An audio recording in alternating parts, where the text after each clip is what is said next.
कि मैं कॉपी में नहीं लिखा।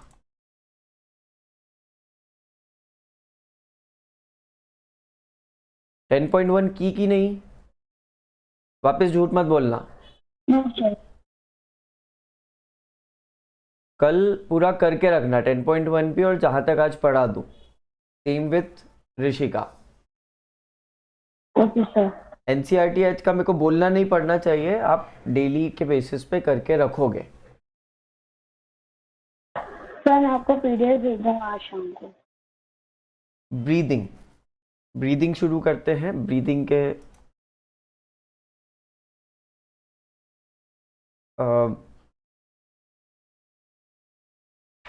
ब्रीदिंग सेक्शन शुरू करते हैं 10.2 का।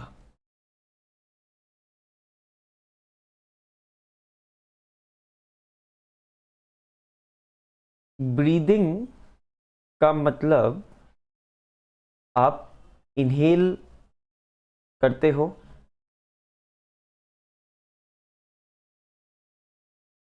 जिससे आपकी बाहर से जो एयर है वो आपके लंग्स के अंदर जाती है। एयर लंग्स के अंदर जाती है, जिसमें ऑक्सीजन लगभग 20% रहता है। और फिर जब एक्सहेल करते हो तो आपकी बॉडी में से ऑक्सीजन बाहर आता है, पूरी एयर बाहर आती है, जिसमें लगभग ऑक्सीजन 16% रहता है। जैसे इमेजिन करो, इमेजिन क्या करो, आप एक्टिविटी करके देखो। जब आपने सांस अंदर ली और छोड़ी, जब सांस अंदर ले रहे हो तो सिर्फ ऑक्सीजन अंदर ले रहे हो कि पूरी एयर? एयर। Sir air. पूरी एयर। उस एयर में ऑक्सीजन कितना है?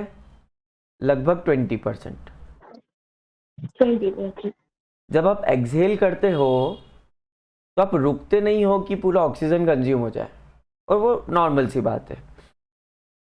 जब आप एक्सहेल करते हो तो उस 20% ऑक्सीजन में से बहुत थोड़ा सा यूज करते हो, और 16% ऑक्सीजन वाली एयर वापस छोड़ देते हो, और बचा हुआ कार्बन डाइऑक्साइड का कंटेंट बढ़ जाता है। जब इनहेल करते हो तो 1% से भी कम कार्बन डाइऑक्साइड रहती है, जब एक्सहेल करते हो तो लगभग 4-5% कार्बन डाइऑक्साइड रहती है। अब अगर इस ब्रेथ को होल्ड करोगे, जैसे आपने सांस ली, ऑक्सीजन है 20%, वो 19, 18, 17, 16% हो गया, अभी भी ब्रेथ को होल्ड कर रखा है। तो हो गया क्या, फर्दर ऑक्सीजन का परसेंटेज जो आपने ब्रेथ ले रखी है उसमें कम होगा। 15, 14, 13, 12, 10, धीरे धीरे कम होते जाएगा। ठीक है? और वो पूरा कार्बन डाइऑक्साइड बनते जाएगा। बट नॉर्मली जब हम ब्रीथ करते हैं, जब हमको पता भी नहीं चलता कि हम ब्रीथ कर रहे हैं, नॉर्मली नॉर्मल बातें करते करते ब्रीथ कर रहे हैं, पढ़ते पढ़ते ब्रीथ कर रहे हैं, रीड करते करते ब्रीथ कर रहे हैं, तो जो इनहेल्ड एयर रहती है उसमें 20% ऑक्सीजन रहता है, जो एक्सहेल्ड एयर रहती है उसमें 16% ऑक्सीजन रहता है। एक्सहेलेशन के बाद वापस से हम सांस लेते हैं, ज़रा सा आधे सेकेंड या उससे भी कम के लिए होल्ड होता है नॉर्मल ब्रीदिंग में, तो फिर एक्सहेल करते हैं, फिर ज़रा सा आधे सेकेंड या उससे भी कम के लिए होल्ड होता है। फिर ये साइक्लिक प्रोसेस चलती जाती है। इस पे कुछ डाउट?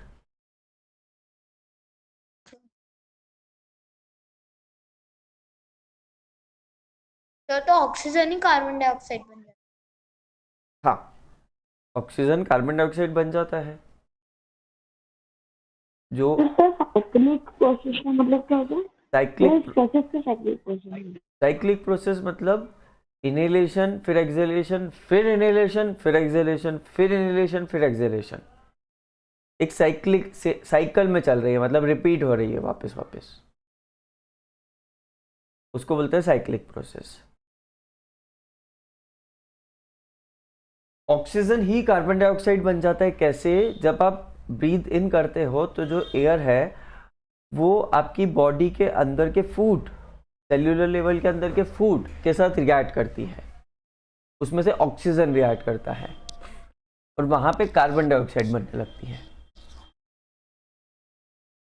जो अपन ने पहले रिएक्शन पढ़ी ना कि फूड को जब ऑक्सीजन के साथ ट्रीट करा जाता है, सेल्यूलर लेवल के फूड को, या उसको ग्लूकोज बोल दो, उसको जब ऑक्सीजन के साथ ट्रीट करा जाता है तो एनर्जी बनती है, थोड़ा वाटर बनता है और कार्बन डाइऑक्साइड बनती है। ठीक है? Yes sir. तो जैसे ठंड का टाइम है, बहुत ज़्यादा ठंड का टाइम है, और आप एक कमरे में हैं और आपने कमरा पूरा पैक कर दिया, पूरा पैक कर दिया, बिल्कुल 100% पैक कर दिया, और उसी कमरे में आप 2 लोग हो या 4 लोग हो, ब्रीद इन भी कर रहे हो, ब्रीद आउट भी कर रहे हो, तो उस कमरे में धीरे धीरे जो ऑक्सीजन है उसका परसेंटेज क्या हो जाएगा? कम, क्योंकि उसी कमरे में से एयर इनहेल कर रहे हो, फिर जब एक्सहेल कर रहे हो तो ऑक्सीजन कम हो रहा है, फिर एयर इनहेल करते हो, फिर जब छोड़ते हो तो ऑक्सीजन कम होता है। और कमरे में हल्की सी कई कई ओपनिंग्स रहती है, जैसे गेट के नीचे से, गेट बंद है बट फिर भी गेट के नीचे से थोड़ा साइडवेज से, लॉकर्स में कभी कभार जरा जरा सी रहती है। विंडोज से, थोड़ा वेंटिलेटर से, बीच बीच में से कहीं से ओपनिंग होती है, उससे ऑक्सीजन आते जाता है। फिर भी बिल्कुल ठंड का समय होता है तो आप बंद करके ही सोते हो ना, मेजोरिटी चीज़ें। पीक ठंड जब आती है, जब ऑब्वियसली सब कुछ बंद कर लेते हैं, तो उस समय ऑक्सीजन कम हो जाता है अंदर, कमरे के अंदर। तो आपको रिकमेंडेड होता है कि कमरे के अंदर कुछ चीज़ बर्न ना करें। क्या चीज़ बर्न कर सकते हैं आप? जैसे कैंडल, फायर, जैसे बॉनफायर। जैसे कैंडल लगा लिया आपने, तो लैंटर्न, लैंटर्न, कैंडल का दूसरा रूप ऑयल से चलता है, लैंटर्न, लालटेन, लैंटर्न। बॉनफायर जनरली लगाते नहीं हो, बट हाँ सिगड़ी, में नहीं लगा सकती है सर। पर सिगड़ी रख सकते हैं कुछ लोग, राइट? क्योंकि ये सब बर्निंग के थ्रू हीट प्रोड्यूस करता है। हीटर, या मूड लाइटनिंग के लिए कैंडल लगाते हैं। तो अगर ये लगाओ, अगर ये लगाएं आप, तो उस समय ध्यान रखें कि थोड़ा सा विंडो को थोड़ा सा हल्का सा ओपन छोड़ दें, तो क्या होगा, कमरे का ऑक्सीजन एकदम से ड्रॉप नहीं होगा। और फिर जब सुबह उठते हो और बाहर जाके सांस लेते हो तो आपको बहुत थोड़ी देर में बहुत रिलैक्सिंग लगने लगता है। और रिलैक्सिंग इसलिए लगने लगता है क्योंकि आप कम परसेंटेज ऑफ ऑक्सीजन में काम चला रहे थे बहुत टाइम से, और जब बाहर गए तो फिर नॉर्मल परसेंटेज मिला, तो आपके ब्लड ने नॉर्मल काम करना शुरू किया। तब मैंने 3-4 साल पहले एक न्यूज़ सुनी थी कि ठंड का मौसम था और एक रूम में 6-7 लोग थे, तो वो लोग पूरी रात हीटर चालू करके सो गए और उनको मतलब उन्हें सब, ठंड का मौसम था इसलिए उन्हें भी सब पैक कर दिया, उनके रूम का गेट और जैसे नीचे जो स्पेस रहती है वहाँ पे उन्हें पेपर, न्यूज़पेपर वगैरह लगा दिया ताकि ठंडी एयर अंदर ना पाए, और विंडो वगैरह सब बंद कर दी थी। वो लोग सब गहरी नींद में सो गए हीटर ऑन रखे, तो सुबह तक लॉस ऑफ ऑक्सीजन के कारण सब उन सबकी डेथ हो गई। ओके, पर उन्होंने चलाया क्या था? हीटर, किस तरह का हीटर? Electric heater? इलेक्ट्रिक, हाँ जो, electric heater does not consumes oxygen. तो पता नहीं ऐसी कुछ न्यूज़ चल रही, हीटर चलाया था तो उससे। But electric heater oxygen consume नहीं करता है।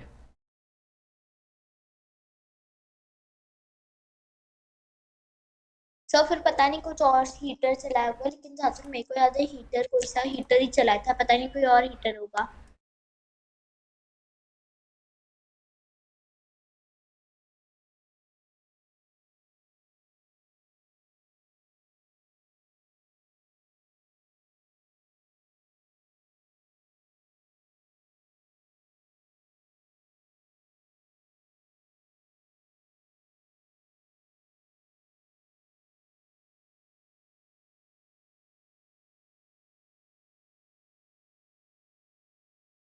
Hello sir. एक सेकेंड।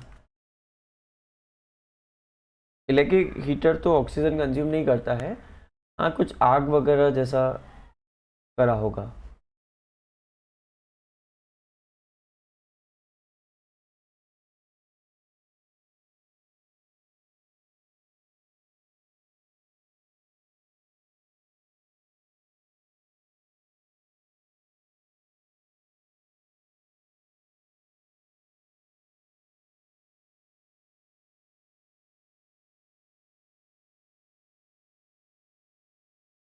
हाँ, तो जो इलेक्ट्रिक हीटर रहता है, क्योंकि उसमें बर्निंग नहीं होती, भले वो हीट प्रोड्यूस करे, तो उसमें बर्निंग नहीं होती है। इलेक्ट्रिक हीटर आप सबने देखा है, अलग अलग 2-3 तरह के आते हैं। उसमें कुछ भी बर्निंग नहीं होती, उसमें कोई केमिकल रिएक्शन नहीं होती है, वो ऑक्सीजन कभी कंज्यूम नहीं करेगा। हाँ, उससे कुछ चीज़ और कुछ चीज़ जलने लग जाए वो बात अलग है, बट वो इंडिविजुअली कभी ऑक्सीजन कंज्यूम नहीं करेगा। जो आप बोल रहे हैं वो सिगड़ी जैसी कुछ चीज़ रख के हो सकता है सो गए हो। जैसे कुछ ही सालों पहले बहुत ज़्यादा ठंड में एक छोटी सी सिगड़ी जलाने की वो थी। सिगड़ी जला लेते थे लोग। इंदौर वगैरह में तो इतनी ठंड नहीं होती है, राजस्थान साइड पे थोड़ा, कोटा वगैरह साइड पे थोड़ी होती है, तो वहाँ के लोग छोटी सी सिगड़ी जला लेते थे। तो दिस इज दिस। और हाँ, अब रेट ऑफ ब्रीदिंग, हम एक छोटी सी एक्टिविटी करेंगे। मैं आपको 1 मिनट दूंगा, उसमें आपको ज़्यादा कुछ नहीं करना है, रिलैक्स बैठो, सिर्फ गिनो अपनी सांसें। आपको तेज भी नहीं लेनी है, धीरे भी नहीं लेनी है, आपको फोर्स नहीं करना है सांसों को कि कम हो या ज़्यादा हो। आपको नॉर्मली सांसें लेनी है और उनको गिनना है। सर इनहेल एक्सेल एक काउंट होगा ना? इनहेल एक्सेल एक काउंट होगा, बिल्कुल। स्टार्ट।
कितनी हुई? 21। 23। एक का 21, एक का 23, मेरा 16 कुछ आया।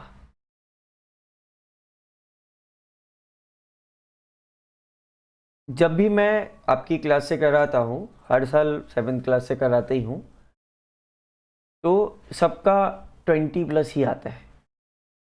कुछ कुछ का तो 28-29 तक भी आया है, बट शायद ही कोई ऐसा होगा 7th क्लास में जिसका 20+ नहीं आए।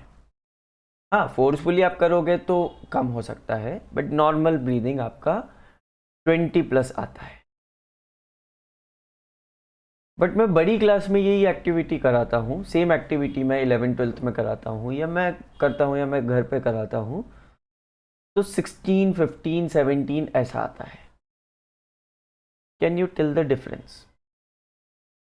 तो यार, हम्म तो क्योंकि हम छोटे तो हमारी body में ज्यादा growth होती है, मतलब हमारी बॉडी में नई चीजें डेवलप होती है, तो ज्यादा और एस्पिरेशन की जरूरत होती है, मतलब ज्यादा ऑक्सीजन की जरूरत होती है, जिससे हम लोग ग्रो करने में हेल्प करते हैं। Very good, very good. इन्होंने बोला कि क्योंकि हम ग्रोइंग एज में हैं, क्योंकि आप लोग ग्रोइंग एज में हो, तो आपको बॉडी में ऑक्सीजन की रिक्वायरमेंट ज़्यादा रहती है, आपको रेस्पिरेशन ज़्यादा लगता है, तो आप जल्दी से सांस लेते हो, और थोड़ा हार्मोनल भी होता है। एक ये रीज़न है। दूसरा रीज़न ये है कि क्योंकि आप छोटे हो तो आपकी बॉडी छोटी है तो आपकी लंग्स उतनी बड़ी नहीं है। 2 साल बाद आपका साइज बढ़ेगा, लंग्स का भी साइज बढ़ेगा, तो आपकी लंग्स उतनी बड़ी नहीं है, तो एक बार में आप उतनी सांस नहीं ले पाते जितना एक एडल्ट ले पाता है। क्या लंग्स का साइज सबका सेम रहता है? लंग्स का साइज ब्रीदिंग में अंदर से काउंट होता है। लंग्स का साइज ब्रीदिंग में अंदर से काउंट होता है। जैसे आप एक छोटी सी एक्टिविटी कर सकते हो, कोई बलून का पैकेट लिया, बलून्स होते हैं ना, बलून्स का पैकेट लिया, कोई सा भी, 5 रुपीज़ वाला पैकेट, 10 रुपीज़ वाला पैकेट, कोई सा भी, मेरे को नहीं पता कितने का पैकेट आएगा, कोई सा भी पैकेट लिया, छोटा सा, सिंपल सा। अब उसमें एक बलून लो, पूरा सांस खींचो जितना आप खींच सकते हो, और वो बलून में ब्लो इन करो। तो मेरे पास अभी बलून है, मैं लेके आऊं? नहीं, होमवर्क में करना। अगर डेली ये एक्टिविटी करेंगे, अगर सबके पास है तो आप आज कॉपी के पास में ही रख लेना, डेली क्लास के पहले ये एक्टिविटी कर लेना पहले। अब देखोगे 10 दिन में, एक ही सांस में फुलाना है बलून, अब देखोगे 10 दिन में ये बलून सिग्निफिकेंटली बड़ा हो जाएगा। मतलब you can take fresh balloon also daily, या सेम बलून को यूज कर सकते हो। 10 दिन में ये बलून में साइज में आपको डिफरेंस दिखने लगेगा। इसका क्या मतलब? इसका मतलब आपका लंग कैपेसिटी बढ़ गया है। इसका मतलब आपका लंग कैपेसिटी बढ़ गया है। लंग कैपेसिटी नॉर्मल रनिंग, खेलने कूदने से, प्राणायाम करने से, ब्रीदिंग एक्सरसाइज करने से, इन सब से, स्विमिंग करने से बढ़ता है। अच्छा लंग कैपेसिटी होगा तो बहुत सारे डिजीजेस आपको नहीं लग पाती, अगर अच्छा लंग कैपेसिटी होता है तो। चलिए, तो ये ब्रीदिंग और ब्रीदिंग रेट समझ में आया? Yes sir. ब्रीदिंग रेट के साथ, Yes, sir. ब्रीदिंग रेट के साथ हमारा हार्ट रेट जुड़ा होता है।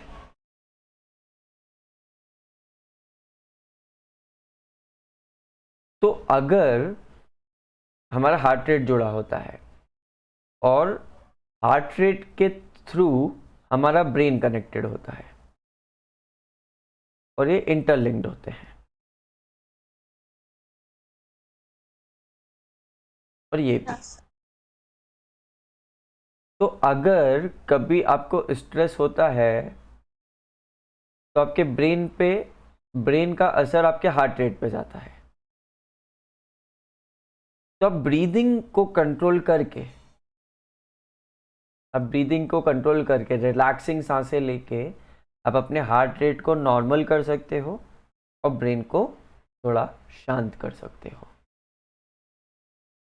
समझे क्या? Yes sir. Yes, sir.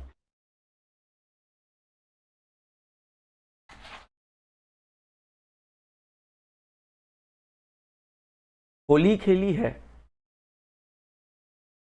Well sir, obviously. Yes, sir. पिचकारी यूज की है? Yes sir. Yes. पिचकारी को समझते हैं कि पिचकारी में पानी कैसे भराता है। पिचकारी में पानी हम लोग पुश करते हैं अंदर, या पिचकारी खुद सक करती है बाहर से अंदर? सब करती। पिचकारी को फुल करने के लिए पिचकारी सक करती है बाहर से अंदर की तरफ। तो सपोज ये आपकी वाटर गन है, पिचकारी, ये आपका हैंडल है। और ये पिचकारी का नोजल। अभी पिचकारी खाली है और ये पिस्टन है। पिचकारी खोल के देखिए कभी। हाँ सर, यस सर। में भी सेम ही होता है। ये रबर या प्लास्टिक का होता है ना? ये जो पिस्टन है ये रबर या प्लास्टिक का होता है। वो जो डॉक्टर इंजेक्शन लगाता है ना सीरिंज से, वैसा होता है लगभग। Yes sir. जब आप सर इंजेक्शन छोटा होता है बस ये बड़ा होता है। जब आप इसको पीछे पुल करते हो तो यहाँ पे जो जगह है, ऐसे सीरी बिल्कुल सही, इसके ऊपर उंगली लगाओ।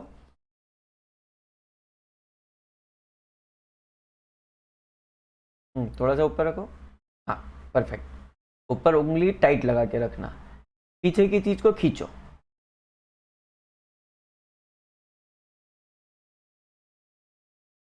छोड़ दो, खींच लिया। उंगली छोड़ दो। नहीं, उंगली लगाए हुए खींचना है। वापस बंद करो।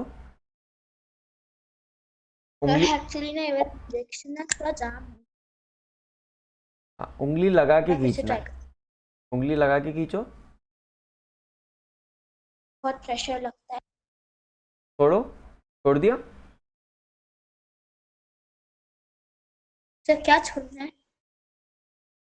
नहीं, ये तेरा उसका शायद पिस्टन खराब हो गया है। बताता हूँ मैं। एक्चुअली थोड़ा जाम हो गया और इसमें इससे ऑयलिंग कर ली थी। देखो इसलिए टाइट ऐसे पकड़ के रख लिया। हाँ हाँ,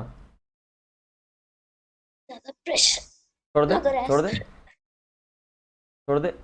नहीं, हाँ वापस मेरे नहीं को पता करना। है क्या बोल रहे हो, वो वापस से पंच करके आता है ये शेष। हम कर रखा है। हाँ हाँ मैं समझ गई क्या।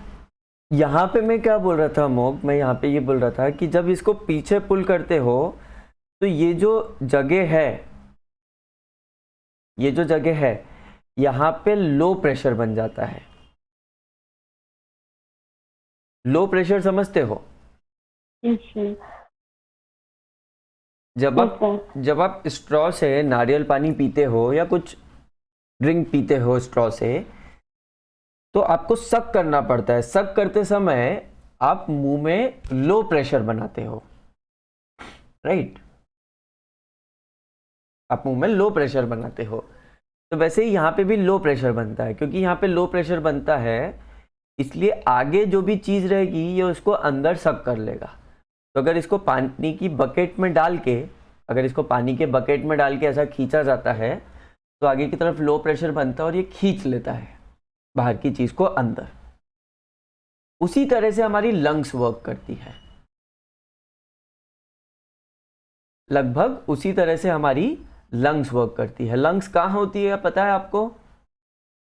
चेस्ट जहां है आपका, आपके शोल्डर्स के जस्ट यस नीचे। सर।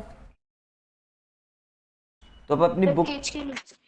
तो अब अपनी बुक में देखो फिगर 10.5, एनसीईआरटी का 10.5, बाकी बुक्स का भी दूसरा फिगर होगा। एनसीईआरटी का फिगर 10.5।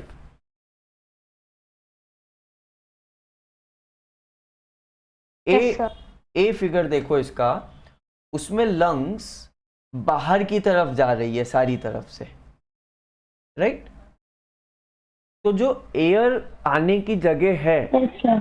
जो एयर आने की जगह, वहां से एयर अंदर आ जाएगी। तो जब आप सांस लेते हो तो बेसिकली आपकी लंग्स फैलती है और एयर जाने के अंदर जगह बनती है और एयर अंदर फिर जाती है। आप एयर को अंदर की तरफ पुश नहीं करते, उल्टा लंग्स फैलती हैं तो वो खींचती है, सक करती है एयर को बाहर से अंदर। और फिर जब आप एयर को बाहर एक्सेल करते हो तो आपके लंग्स के आसपास की जो मसल्स है, आपके लंग्स के आसपास की मसल्स होगी ना, आपकी चेस्ट की मसल्स, रिब्स की मसल्स, थोड़े बैक की मसल्स, तो वो जो भी मसल्स है वो लंग्स को दबाती है ताकि एयर बाहर की तरफ पुश हो, जो फिगर बी में दिखाया है। Yes sir. जो फिगर बी में दिखा है। अब फिगर ए में देखो डायफ्राम, क्या नाम पढ़ रहा हूं मैं, डायफ्राम। डायफ्राम हमारी लंग्स की कैविटी को, लंग्स की जो भी जगह है, चीजें हैं लंग्स में, और जो नीचे स्टमक में चीजें हैं, stomach, large intestine, small intestine, ये सब चीजें हैं, इन दोनों के बीच में एक लेयर है, समझे? Yes, sir. जैसे आपने एक सूटकेस पैक किया तो अपनी कुछ कपड़े रख लिए, फिर एक चादर बिछा दी, फिर दूसरे तरह के कपड़े रख लिए और फिर सूटकेस बंद कर दिया, तो वो चादर डायफ्राम है।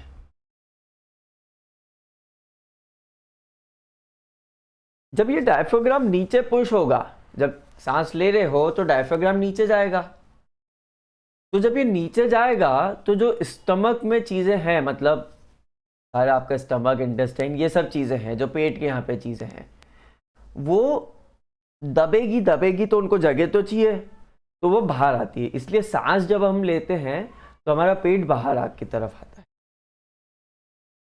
और सांस छोड़ते हैं तो पेट अंदर की तरफ जाता है। देखो 2-3 बार सांस लेके देखो आराम आराम से। जब आप सांस लोगे तो आपका पेट बाहर की तरफ जाएगा, और लंग्स हर तरफ से फैलते हैं। लंग्स पे हाथ रख के देखो, मतलब चेस्ट पे हाथ रख के देखो, वो बाहर की तरफ आता है। जब आप सांस लेते हो तो बाहर की तरफ आता है, और साइडवेज से भी बाहर की तरफ आता है। हाँ, अंदर भी जाता है। जब आप सांस लेते हो तो लंग्स पूरा हर तरफ से बाहर आता है, सामने से, साइड से, और नीचे से भी बाहर की तरफ आता है। नीचे से बाहर की तरफ आता है, इसलिए पेट बाहर निकल जाता है।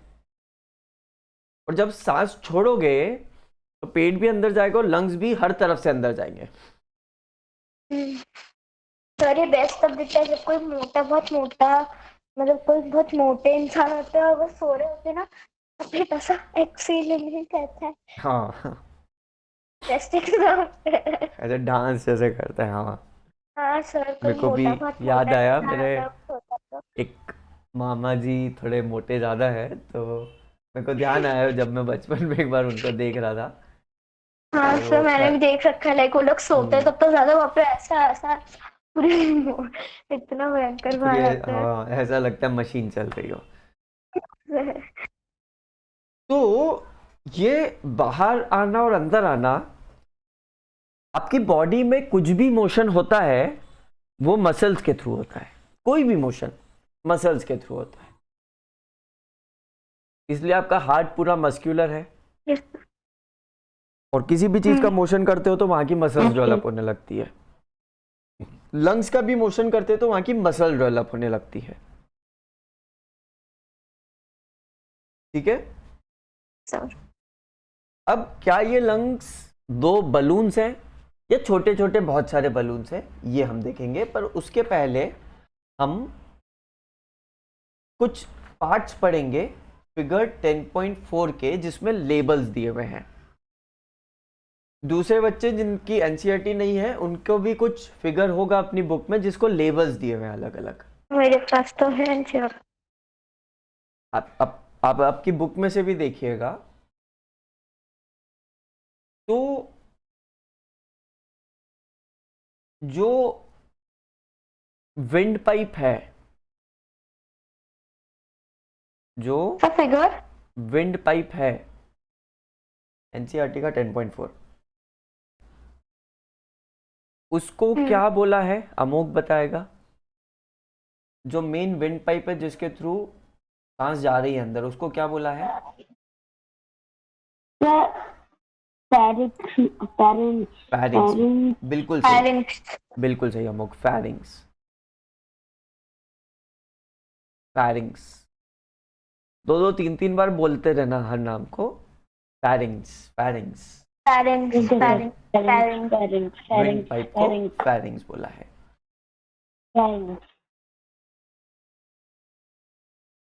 अभी जो विंड पाइप जाता है, क्योंकि एक पाइप है पतला सा, तो जब आप एक्सहेल करोगे और मैक्सिमम सांस आपकी बाहर हो गई, तो ये बिल्कुल चिपक सकता है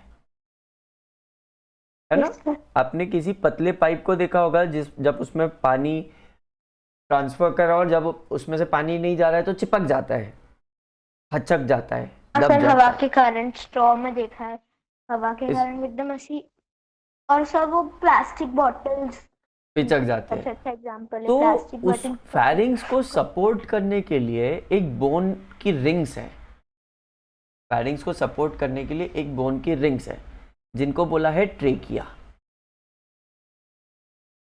वो बोन्स की रिंग्स है। तो क्या जो पाइप को बाहर से पकड़ लिया, रिंग्स लगा दी, अब वो पचक नहीं सकता, दब नहीं सकता पूरा, ट्रेकिया। ठीक है। अब यहां से आप देख सकते हो जो ट्रेकिया है वो उसकी जो पाथ है आप देख रहे हो बहुत ज्यादा डिस्ट्रीब्यूटेड है, ब्रांच्ड है, रूट जैसे। ब्रांच्ड है पूरा। बुक में देखना जैसे हम्म। एक पार्ट निकल रहा है, फिर वो 2 में टूटा, फिर ऊपर वाला 4-5 में टूटा, फिर वो फर्दर 2-4 में टूटा। तो यहाँ पे तो कम ब्रांचिंग बताई वैसे है, ऐसा लग रहा है वो जैसे कोई सूखा प्लांट हो। सूखा प्लांट हो, क्योंकि नहीं ये होता शायद। 1 से 2, 2 से 4, 4 से 8 ऐसा ऐसा जब टूटता है उसको बोलते हैं ब्रांच्ड। अभी जब मैं ब्रांच बोलता हूँ तो आपको पेड़ की शाखा ध्यान आती है, और ब्रांच का मतलब होता है कि कोई चीज बार बार डिस्ट्रीब्यूट होते जा रही है, तो उसको बोलते हैं ब्रांच्ड। तो ये जो पाइप है यही ट्रेकिया में गया और यही ट्रेकिया लंग्स के आगे जाके ब्रांच्ड हो गया, और इसके आगे छोटे छोटे लगे होते हैं बलून्स। ये जो लास्ट की ब्रांचेस है ना, इसके आगे छोटे छोटे बलून्स लगे होते हैं, और एक एक लंग में हजारों बलून्स होते हैं। एक एक लंग में हजारों बलून्स होते हैं, हाँ। और उसकी एक छोटी सी कवरिंग रहती है, उसको बोलते हैं लंग्स। Yes sir. क्योंकि ये लंग्स डेलिकेट होते हैं इसलिए इनके बाहर एक केज बना दिया जाता है जिसके अंदर ये आराम से काम कर सकते हैं। हाँ सर, तो अगर हम लोग कहीं जोर से हिट भी होगा तो हमारे लंग्स को वो इन्फेक्ट नहीं करेगा। हाँ बिल्कुल सही। अगर आपको कहीं पे लंग्स पे लग जाती है, लंग्स पे कोई दोस्त नहीं जोर से गले लगा लिया आपको, तो आप सांस कैसे लोगे। सर बहुत देर पंप्स मारने में जोर जोर से पीपी मारते हैं। तो ये रिब्स आपकी लंग्स को बचा लेती है। आप रिब्स फील कर सकते हो, अपनी बॉडी में रिब्स फील करो, साइड से अच्छे से फील हो जाती है। सर बस एक ही पार्ट फील हो रहा है जो सबसे नीचे रहता है, वो डायफ्राम ही फील हो रहा है। साइड से रिब्स फील हो जाती है ना। उसको पोटली लोग रहते हैं जिनकी चमड़ी बहुत कम रहती है उनकी तो उसको दिखती भी काउंट है। भी कर सकते हो, उन रिब्स को काउंट भी कर सकते हो। अगर बहुत ध्यान से रिब्स को काउंट करो, काउंट भी कर सकते हो। ये जो रिब केज रहता है ये कुछ ऐसा रहता है, मतलब यहाँ से आपके जो पेट के जस्ट सेंटर से ऊपर जाओगे ना तो वहाँ पे रिब फील नहीं होगी, काफ़ी ऊपर तक, लगभग आपके बॉडी के सेंटर तक फील नहीं होगी आपको। जो आपका बेली बटन है उसके 3-4 इंच ऊपर तक फील नहीं होगी, तो वहाँ पे अंदर की तरफ रिब्स रहती है, ऐसा ऐसा निकली हुई रहती है। सर कुछ लोग जिनकी बहुत कम चमड़ी रहती है उनकी तो ऐसी दिखती भी है। जैसे मेरी भी दिखती है। पूरी की पूरी दिखती हाँ मेरी भी काफ़ी दिखती है, मैं भी बहुत स्लिम हूँ। है। बॉयज रहते ना जैसे जिनकी बिल्कुल भी स्किन नहीं रहती है तो उनकी एकदम ऐसी भारी, ऐसा लगता है रिब्स की हड्डियां बाहर निकली हुई है। तो these are some of the parts. अब जो फैरिंग्स है वो बाहर से कनेक्टेड होता है सबसे पहले नाक से और मुंह से। तो नाक वाली जो जगह है, कैविटी, कैविटी मतलब खाली जगह, उसको बोलते हैं नेजल कैविटी। क्या बोलते हैं। Nasal cavity. और जो मुंह वाली जगह रहती है मुंह से भी सांस ले सकते हैं हम, we can breathe through our mouth also, that is called oral cavity. Oral cavity. अरे यार, this complete thing is human respiratory system. तो सांस गई सबसे पहले नेजल कैविटी, लैरिंग्स, जो PHARYNX था उसको लिखा हुआ तो फैरिंग्स है, पर उसको प्रोनाउंस करते हैं लैरिंग्स। हाँ तो मैम ने बताया था वहां शायद पे मार्क कर लेना, उसको प्रोनाउंस करते हैं लैरिंग्स, एल से प्रोनाउंस करते हैं उसको, लिखते हैं पी से, लैरिंग्स। फिर ट्रेकिया। ऐसा क्यों? English is a funny language. ऐसा क्यों मेरे को नहीं पता, कभी साइलेंट कर देते हैं, कभी कुछ को कुछ प्रोनाउंस करते हैं, पर अपन को पढ़ना तो इंग्लिश में ही है। सर हमारा ना इंग्लिश का एक चैप्टर है, उसका नाम ना, चलो इधर उधर मत जाओ, इधर उधर मत जाओ। एक सेकंड, नहीं नहीं नहीं, इसका प्रोनाउंस है, उसका नाम ना ऐसा लगेगा आपको समझ में जैसे आर्चिल्स है, लेकिन उसका प्रोनाउंसिएशन एक्लीज है। ओके, तो इंग्लिश ऐसी ही लैंग्वेज है अमोघ, मैं ऐसा कुछ कर नहीं सकता उसमें। अब अपनी इंग्लिश टीचर से पूछ सकते हो कि इसको प्रोनाउंस करके बताओ और इसको ऐसा क्यों बोलते हैं, शायद वो आंसर देते हैं। मेरे को तो नहीं मिला आज तक आंसर। तो भले पी से चालू होता है पर उसको बोलते हैं लैरिंग्स। कुछ कल ही मैंने 10th क्लास में एक वर्ड पढ़ाया,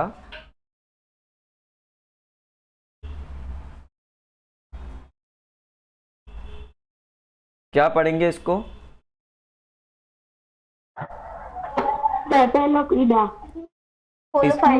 इसमें पी साइलेंट होता है, तो इसको पढ़ते हैं हाँ थैलोफाइटा। THA है ये, थैलोफाइटा। अब इसमें पी साइलेंट रहता है, अब मेरे को नहीं पता रीजन, ठीक है। और इसके पीछे नहीं पढ़ना कि ये ऐसा क्यों बोलते हैं, ऐसा क्यों बोलते हैं, मेरे को नहीं पढ़ना, नहीं पढ़ना, उसका ऑप्शन ही नहीं है आपके पास, और इंग्लिश के अलावा लैंग्वेज नहीं है अभी।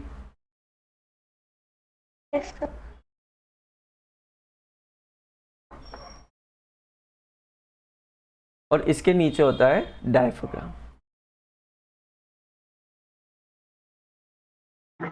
ठीक है, इसके नीचे होता है डायफ्राम। अच्छा डायफ्राम, साथ में अपनी बुक का फिगर देखते जा रहे हो ना। और these are called air sacs, कैसे देख रहा है? These are called air sacs. Okay sir. जब किसी को ब्रीदिंग प्रॉब्लम होती है, जब किसी को ब्रीदिंग प्रॉब्लम होती है, जैसे अभी कोरोना में हो रही थी, तो या निमोनिया सुना है आपने? Yes sir. निमोनिया क्या होता है? Breathing problem sir, breathing problem होती है, उससे कोई वो एक ऐसे मास्क जैसा कुछ बिना के शायद उससे कुछ देते हैं, क्या बोलते हैं उससे? निमोनिया एक कंडीशन है प्रॉब्लम की, जब भी बहुत ज़्यादा ब्रीदिंग प्रॉब्लम होने लगती है ना, तो बोलते हैं कि निमोनिया हो गया। जनरली निमोनिया ठंडे वेदर के कारण होता है, बहुत ज़्यादा ठंडा वेदर एकदम से अटैक कर जाए तो निमोनिया हो जाता है। बट तो वो ठीक हो जाता है, ठीक हो जाता है, बट क्योंकि वो ब्रीदिंग से रिलेटेड है, कोई सी भी चीज़ ब्रीदिंग से जो रिलेटेड हो वो अक्यूट हो सकती है, रिस्की हो सकती है, अक्यूट हो सकती है। कोरोना में निमोनिया हो जाता था लोगों को। निमोनिया मतलब उनके एयर सैक्स में प्रॉब्लम आने लग गई। एयर सैक्स अंदर से क्या स्वेल हो जाते हैं, एयर सैक्स मतलब बहुत अंदर की चीज है, स्वेल हो जाते हैं। एयर सैक्स में अंदर एयर भराएगी। अब सोचो अगर उसमें सूजन आ गई है तो जो आप सांस ले रहे हो वो कम ले पाओगे। हाँ, कम भराएगी उसमें, आधी जगह सिरिंज ले लेगी। अब क्योंकि कम ले पाओगे सांस, तो आपके ऑक्सीजन की पूर्ति नहीं होगी। हम्म। वैसा मानो कि नॉर्मली आप 800 के लेवल तक सांस ले सकते हो। पॉइंट्स में बांट दिया मैंने, 800 के लेवल तक सांस ले सकते हो। पर डेली एक्टिविटीज के लिए, डेली एक्टिविटी हम नॉर्मल बात कर रहे हैं, हम नॉर्मल खाना खा रहे हैं, हम नॉर्मल टेबल से उठ के बिस्तर तक जा रहे हैं, हम नॉर्मल टीवी का रिमोट चला रहे हैं, बहुत नॉर्मल एक्टिविटीज। एक आध चढ़ाव चढ़ ली कभी धीरे धीरे, तो इसमें 150 पॉइंट तक भी हमारा सांस, मतलब हमारी लंग कैपेसिटी वो चल जाती है। और कितनी टाइम है? जैसे लंग्स की जो कैपेसिटी है ना, उसको मैं पॉइंट्स में मार्क कर रहा हूं। तो मैं बोल रहा हूं कि एक बहुत अच्छा स्विमर है, उसकी लंग कैपेसिटी 800 की। और तो यानी 800 क्या, वो 800 क्या कर सकता है? जैसे मैंने अलग अलग लोगों की लंग्स मेजर की कि कितनी सांस ले पा रहे हैं एक बार में, ठीक है। वो बलून के एक्सपेरिमेंट से मेजर कर ली कि कौन कितना बड़ा बलून फुला पाया। तो जो मेरे को हाईएस्ट मिली वो 800 मिली थी, यानी 800 पॉइंट्स। मैं यूनिट नहीं दे रहा हूं कुछ, मैं यूनिट नहीं दे रहा हूं कुछ, उसको 800 पॉइंट बोल रहा हूं। वैसे वो पर सेकंड रेट होता है, बट वो उसमें नहीं जाना चाह रहा हूं मैं, 800 पॉइंट बोल रहा हूं मैं। पर 800 पॉइंट में वो क्या क्या कर पा रहा था? बिल्कुल इंटेंस स्विमिंग कर पा रहा था, 2-3 मिनट तक अपनी सांस को रोक पा रहा था। बट जो डेली एक्टिविटीज करनी पड़ती है वो 150 पॉइंट की होती है। अब आपने आसपास लोगों को जीते हुए देखा होगा, 80% लोग एक्सरसाइजेस नहीं करते किसी भी तरह की, है ना। देखना अपने आसपास अंकल आंटी, बच्चे तो फिर भी खेल लेते हैं। जो मेरी एज और मुझसे बड़े लोग हैं, मुझसे ऊपर की जनरेशन तो करती नहीं थी। आजकल थोड़ा एक्सरसाइजेस का होने लगा है। ऊपर की जनरेशन में तो 10 में से एक आदमी एक्सरसाइज करता था, एक इंसान एक्सरसाइज करता। तो क्या होता है कि आपकी जो लंग कैपेसिटी है वो कम होती जाती है। जैसे बचपन में अच्छी कर ली खेल खेल के, पर वो कम होते गई और वो लंग कैपेसिटी आ गई 350 तक। अब आप डेली एक्टिविटी में तो आपको पता ही नहीं चलेगा कि लंग कैपेसिटी कम हो गई है। क्यों पता नहीं चलेगा? क्योंकि आपको जरूरत नहीं पड़ी। आपको कब पता चलेगा? जब आप सोचो कि चलो आज 2 किलोमीटर की दौड़ लगा के आते हैं, या सोचो कि ब्रेथ होल्ड करते, प्राणायाम करते थोड़ा, या सोचो कि ये 5 मंजिल मैं बिना रुके चढ़ जाऊंगा, 5 फ्लोर्स मैं बिना रुके चढ़ जाऊंगा। तो वहां पे समझ में आता है कि लंग कैपेसिटी कितनी है। अब ज्यादातर डिजीजेस लंग कैपेसिटी से रिलेटेड होती है, क्योंकि अगर आपकी लंग कैपेसिटी अच्छी है तो आप किसी भी डिजीज को इजीली फाइट कर लोगे, क्योंकि आप सांस ले रहे हो, आपकी बॉडी कंटिन्यूअसली एनर्जी बनाते जा रही है। जैसे आपको सर्दी जुकाम हो गया, उस समय भी आपकी लंग कैपेसिटी थोड़ी कम हो जाएगी, बट क्योंकि आप खेलते थे इसलिए आपकी लंग कैपेसिटी थी 600।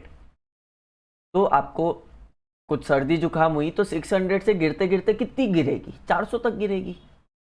तो आपको डेली एक्टिविटी में दिक्कत नहीं आएगी, 300 तक गिर जाएगी। पर अगर आपकी लंग कैपेसिटी 350 ही है या 300 ही है, तो वो गिरते गिरते 150 के नीचे पहुंच सकती है ना। और 150 के नीचे पहुंच गई तो आपको बेड रेस्ट करना पड़ेगा, ऑक्सीजन सिलेंडर चलाना पड़ सकता है। समझ रहे हो? समझ रहे हो क्या? Yes sir.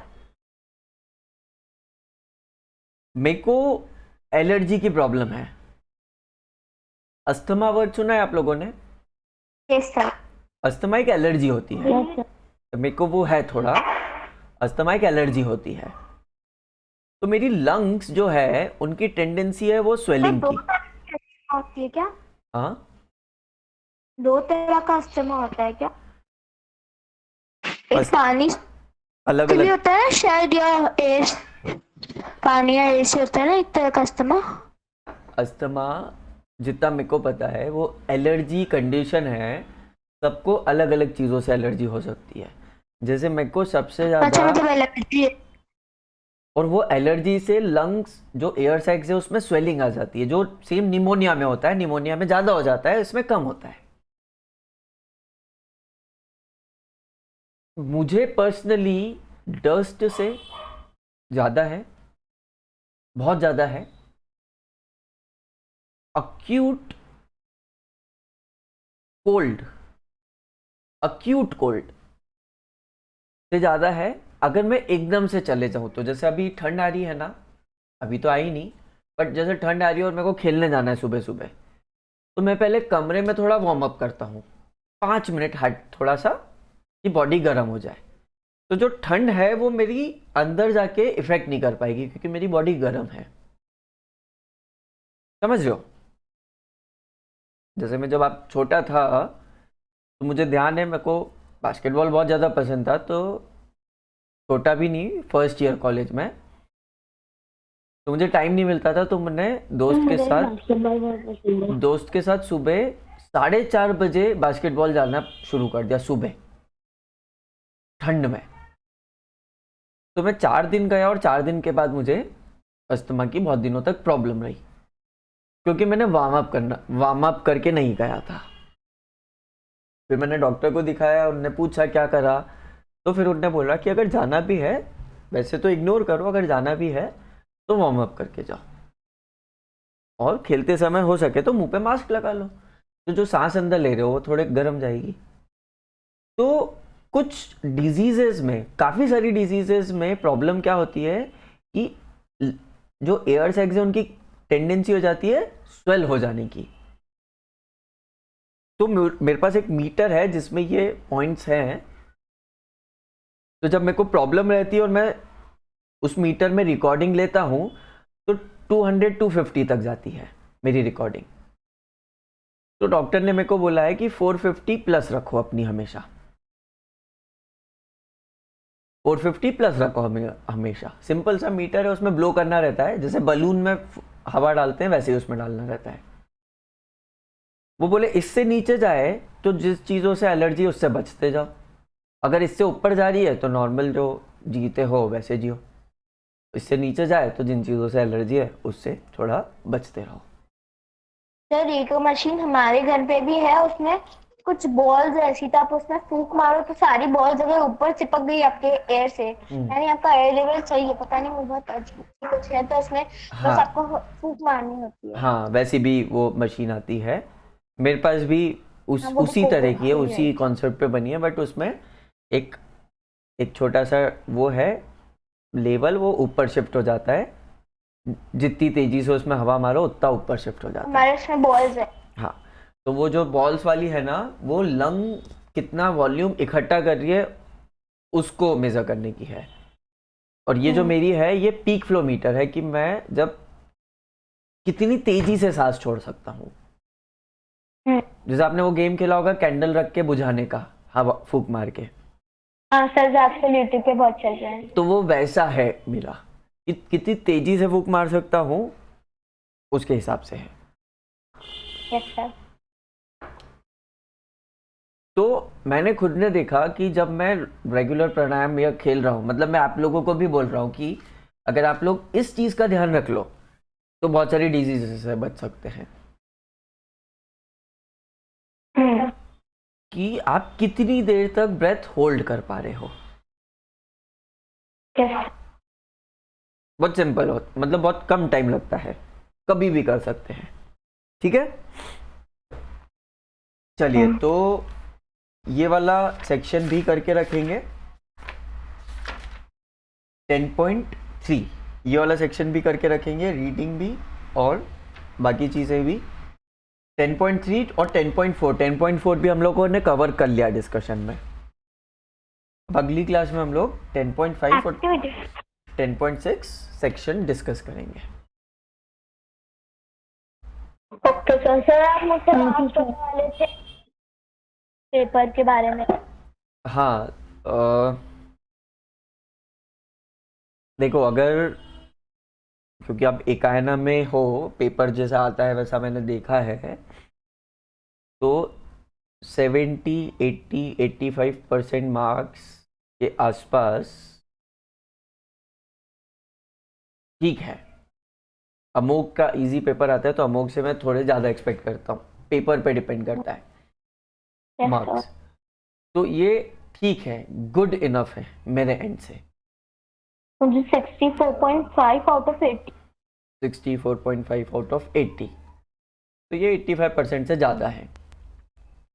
That's 64 या 65 सेंट। 15, 65,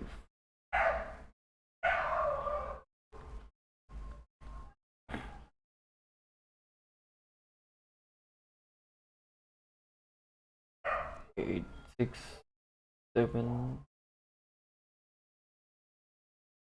81% है ये, 81, 82% कुछ आएंगे। तो मेरे एंड पे वो, मतलब मेरे को जो रिक्वायरमेंट है वो गुड इनफ है, पर शर्त है कि ये मेंटेन हो। Yes. और कल हमारी पीटीएम है तो उसमें कॉपी वगैरह के मार्क्स मिलके भी सब टोटल कल मिलेगा। और अगर मेरे को तो टेस्ट के मार्क्स से ज़्यादा मतलब होता है, जो टेस्ट हुआ उसमें कितने मार्क्स आए।